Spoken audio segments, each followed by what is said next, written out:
പ്രിയമുള്ളവരെ എല്ലാവർക്കും നമസ്കാരം. ആത്മീയ ശാസ്ത്രത്തിലേക്ക് സ്വാഗതം. ഇന്ന് നമ്മൾ പഠിക്കുന്ന വിഷയം ഈ ആശ്രമ വ്യവസ്ഥ. എന്താണ് ആശ്രമം? സ്പിരിച്വാലിറ്റിയിൽ പലപ്പോഴും എല്ലാ മതങ്ങളിലും നമ്മൾ കേട്ടിട്ടുള്ളതാണ് ആശ്രമവാസം അല്ലെങ്കിൽ ആശ്രമ ജീവിതം എന്നൊക്കെ. ആദ്യം നമ്മുടെ മനസ്സിലേക്ക് ഓടിയെത്തുന്നത് ഒരു പ്രത്യേക രീതിയിൽ സംവിധാനത്തിൽ അവിടെ ഭജനയും പ്രാർത്ഥനയും ഒക്കെ ആയിട്ട് കഴിഞ്ഞുകൂടുന്ന ഏതെങ്കിലും ഒരു ഗുരുവിന്റെയോ ഗുരു പരമ്പരകളുടെയോ കീഴിലുള്ള ആശ്രമങ്ങൾ എന്നൊക്കെയുള്ളതല്ലേ ഈ ഒരു കാലഘട്ടത്തിൽ പലരും മനസ്സിലാക്കിയിരിക്കുന്നത്.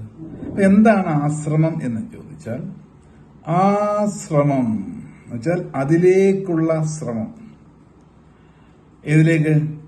ആ സുപ്രീം നോളജ്, ആ അറിവ് ലഭിക്കുന്നതിലേക്കുള്ള യാത്ര, അല്ല അതിനെ കണ്ടെത്തുന്നതിന് വേണ്ടിയിട്ടുള്ള ശ്രമം. അതാണ് ആശ്രമം. മനസ്സിലാകുന്നുണ്ടോ? അപ്പൊ ആ ശ്രമത്തിലേക്ക് എത്തിയാലോ മനുഷ്യൻ ശാന്തി സമാധാനവും എല്ലാം ഉണ്ടാകും. അതിനാണല്ലോ പലരും പല സ്ഥലങ്ങളിലും വീടിൽ താമസിച്ച് സമാധാനം കിട്ടുന്നില്ല, ഒറ്റപ്പെടലിൻ്റെതായ പ്രശ്നങ്ങൾ. അപ്പൊ ആശ്രമത്തിൽ അങ്ങ് ചേർന്നാക്കാൻ വിചാരിക്കും. ആശ്രമത്തിൽ ചേർന്നാലോ അവിടെ എല്ലാം സുഖമാണെന്നാണ് വിചാരം. നമ്മുടെ ചില കൺസെപ്റ്റുകളാണ് ഇവിടെ എല്ലാം നമ്മളെ കുഴപ്പത്തിൽ ചാടിയത്. ആശ്രമത്തിൽ ചേർന്ന് അവിടെ സമാധാനം കിട്ടുവെച്ച് പോകണ ആവശ്യമൊന്നുമില്ല. ആശ്രമങ്ങളിൽ പ്രധാനമായിട്ടും 4 ആശ്രമങ്ങളുണ്ട് മനുഷ്യ ജീവിതത്തിൽ, തത്വത്തിൽ. ഏതൊക്കെയാണെന്ന് അറിയാമോ? ഒന്ന് ബ്രഹ്മചര്യാശ്രമം എന്ന് പറയും. എന്ന് പറഞ്ഞാൽ ബ്രഹ്മം, അറിവിനെ ഗ്രഹിക്കേണ്ട ഒരു കാലഘട്ടം. അറിവ് പരമാവധി, അറിവാണല്ലോ അന്നം എന്ന് പറയുന്നത്. ഒരു വിദ്യാർത്ഥി ആയിരിക്കുമ്പോൾ അവനെ സംബന്ധിച്ച് പുതിയ പുതിയ അറിവുകൾ, നോളജ് സ്വീകരിച്ചുകൊണ്ട് വരും കാലഘട്ടത്തിൽ അവന്റെ ഈ ദീർഘനാളത്തെ ജീവിതം സുദൃഢമാക്കി കൊണ്ടുപോകാൻ അന്ന് ജ്ഞാനം അക്വയർ ചെയ്യണം. അതാണ് ആശ്രമം, ബ്രഹ്മചര്യാശ്രമം. ഇപ്പൊ ബ്രഹ്മചാരി എന്നൊക്കെ കേൾക്കുമ്പോൾ നമ്മൾ വിചാരിക്കും വിവാഹമൊന്നും കഴിക്കാതെ കഴിയുന്ന ആൾക്കാരാണോ? അങ്ങനെ അതല്ല. ബ്രഹ്മത്തെ അറിയുന്ന കാലഘട്ടം അല്ലെ പഠിക്കുന്ന കാലഘട്ടം. അതുകൊണ്ടാണ് ബ്രഹ്മചര്യാശ്രമം. അത് കഴിഞ്ഞാൽ പിന്നെ അടുത്തത് എന്താ? പഠനമെല്ലാം കഴിഞ്ഞ് പ്രായപൂർത്തിയായി കഴിഞ്ഞാൽ അടുത്ത ആശ്രമത്തിലേക്ക് കിടക്കുന്നു. അതാണ് ഗൃഹസ്ഥാശ്രമം. ആ സമയത്ത് കൃത്യമായി ഗ്രഹവുമായി ബന്ധപ്പെട്ടിട്ടുള്ള ഉത്തരവാദിത്തങ്ങളിലേക്ക് ആ ശ്രമം ഉണ്ടാവണം.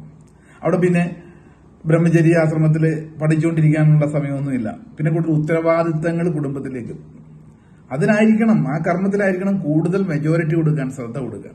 അപ്പോഴേ നമ്മൾ വയസ്സായി തിരിഞ്ഞു നോക്കുമ്പം ഒരു ജീവിതം ബാലൻസ് ആയി അല്ലെങ്കിൽ വിജയിച്ചു എന്ന് തോന്നും. അപ്പോൾ ഓരോരോ ആശ്രമങ്ങളിലും ആശ്രമ കാലഘട്ടത്തിലും അതിൻ്റെതായ രീതിയിൽ നമ്മൾ അനുഭവിച്ച് അറിഞ്ഞ് പൂർത്തീകരിക്കണം എന്നർത്ഥം. അപ്പം ആദ്യത്തെ ബ്രഹ്മചര്യാശ്രമം കഴിഞ്ഞു, പഠനമെല്ലാം കഴിഞ്ഞാൽ ഗൃഹസ്ഥാശ്രമം. ആ സമയത്ത് അവിടെ ആയിരിക്കണം കൂടുതൽ ശ്രദ്ധയും ഉത്തരവാദിത്തങ്ങളും കടമകളും ഒക്കെ പ്രയോറിറ്റി അവിടെ കൊടുക്കുക. അപ്പം 3ാമത്തെ ഘട്ടത്തിലേക്ക് നമ്മൾ കിടക്കുകയാണ്. അതെന്താണെന്നറിയില്ലേ? വാനപ്രസ്ഥാശ്രമം. വാനപ്രസ്ഥം കേട്ടിട്ടുണ്ടോ? എന്നുവെച്ചാൽ വനത്തിലേക്ക് പോകുക എന്നുള്ളതല്ല. നമ്മൾ ഈ പ്രകൃതിയിലേക്ക് വന്നു, ഭൂമിയിലേക്ക് വന്നപ്പോൾ നമ്മളിപ്പോൾ അനുഭവിക്കുന്ന പല സുഖസൗകര്യങ്ങളും ചുറ്റുപാടുകളും ലഭിക്കുന്നതൊക്കെ നമ്മളായിട്ട് ഈ ഭൂമിയിൽ സൃഷ്ടിച്ചതല്ല, പിന്നെയോ നമ്മുടെ പൂർവികർ നമുക്കായി ഇവിടെ സൃഷ്ടിച്ചു പോകുന്നതാണ്.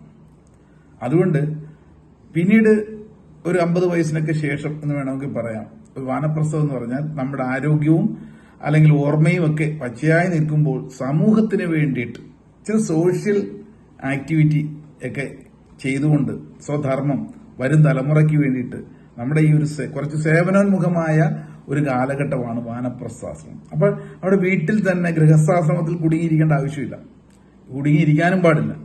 ഇപ്പൊ വാനപ്രസ്ഥലത്തൊക്കെ ചെന്നിട്ടും ഗൃഹസ്ഥാശ്രമത്തിൽ കൂടി പിടിച്ചിരുന്ന് അവിടെ എല്ലാ നിർബന്ധങ്ങൾ ബുദ്ധിയോടും കൂടി ജീവിക്കുമ്പോഴാണ് പിന്നീട് നമ്മൾ പുറത്തു പോകുന്നത്. അല്ല, ആൾക്കാർ അടുത്ത വരും തലമുറയുടെ ദൂരെ കളയും. ഓരോരോ കാലഘട്ടത്തിലും അതിൻ്റെതായ ആശ്രമ തലത്തിൽ പോകാം. ആ ശ്രമം, അതിലേക്കുള്ള ശ്രമത്തിലേക്ക് എത്താൻ പറ്റണം. അങ്ങനെ 3ാമത്തെ എന്തായി? വാനപ്രസ്ഥാശ്രമം. അത് കഴിയുമ്പോൾ എന്താ? കുറച്ച് നമ്മുടെ ആരോഗ്യത്തിന്റെയും ഓർമ്മയൊക്കെ കുറഞ്ഞു വരുമ്പം എല്ലാം സർവ്വലൗകിക സുഖങ്ങളും നമ്മൾ പതുക്കെ പതുക്കെ വിടും. ഒന്നിനും വലിയ ആഹാരത്തോടുള്ള അത്രത്തോളമുള്ള ആഗ്രഹങ്ങൾ വെടിയും, സഞ്ചരിക്കാനുള്ള ബുദ്ധിമുട്ടുണ്ടാകും, ഓർമ്മ കുറയും. ഇപ്പൊ ഇതൊക്കെ വരും, കാഴ്ചയ്ക്കുള്ള ഇതൊക്കെ കുറയും. അപ്പൊ പിന്നെന്താ? മറ്റുള്ളവരെ ബുദ്ധിമുട്ടിക്കാതെ അവനവനിലേക്ക് തന്നെ ഒഴുകി അങ്ങനെ ശ്രദ്ധിച്ചുകൊണ്ട് പ്രപഞ്ചത്തിലേക്ക് പൂർണ്ണമായി അർപ്പിച്ചുകൊണ്ട് സന്യാസാശ്രമം എന്ന് പറയും. സന്യാസം എന്ന് പറയുമ്പോൾ നമ്മൾ പലപ്പോഴും കേട്ടിരിക്കുന്നതും പറയുന്നതും കാവ്യ വസ്ത്രമൊക്കെ കൊടുത്ത് കഴിഞ്ഞു കഴിഞ്ഞാൽ സന്യാസ ജീവിതമായി എന്നുള്ള അല്ല. സന്യാസം എന്ന് പറഞ്ഞാൽ സർവ്വതും പരിത്യജിച്ച് സർവ്വലൗകിക സുഖങ്ങളിലേക്കും ശ്രദ്ധ നമ്മളെ മാറിക്കഴിഞ്ഞിട്ട് നമ്മുടേതായ ഒരു ലോകത്ത് അങ്ങോട്ട് ശേഷനാൾ മറ്റുള്ളവർക്ക് ബുദ്ധിമുട്ടില്ലാതെ ആ സമയത്ത് പലരും ഭഗവാൻ അർപ്പിച്ച് പൂർണ്ണമായും ഒരു സ്പിരിച്വാലിറ്റിയിലോട്ടൊക്കെ പോകാം, അന്ന് മതി എന്ന് വിചാരിച്ചു പോകുന്നവരുണ്ട് പലരും. ഇതിപ്പം ചെറുപ്പത്തിലൊന്നും ചെയ്യേണ്ടതല്ല. സന്യാസാശ്രമം എന്ന് പറയുന്നത് പ്രായമായി മരിക്കാറാകുമ്പം റിട്ടയർമെന്റിന് ശേഷമാണെന്നൊരു ചിന്തയൊക്കെ പലർക്കും ഉണ്ട്. അല്ല, സ്പിരിച്വാലിറ്റി എന്ന് പറഞ്ഞാൽ ജീവിത തുടക്കുമ്പോൾ മുതൽ അവസാനം വരെ ഈ ഒരു നോളജ് നമ്മൾ കൊണ്ടുപോകുമ്പോൾ മാത്രമേ ഇതെല്ലാം ബാലൻസ് ചെയ്തു പോകാൻ പറ്റൂ. അപ്പൊ ആശ്രമങ്ങൾ 4 എന്നോട് പറയാം. ആദ്യം ബ്രഹ്മചര്യാശ്രമം, രണ്ടാമത്തെ ഗൃഹസ്ഥാശ്രമം, മൂന്നാമത്തത് വാനപ്രസ്ഥാശ്രമം, നാലാമത്തത് സന്യാസാശ്രമം. കിട്ടിയല്ലോ? ചിന്തയ്ക്ക് വിട്ടുകൊണ്ട് ഇന്നത്തേക്ക് നിർത്തട്ടെ. നന്ദി, നമസ്കാരം.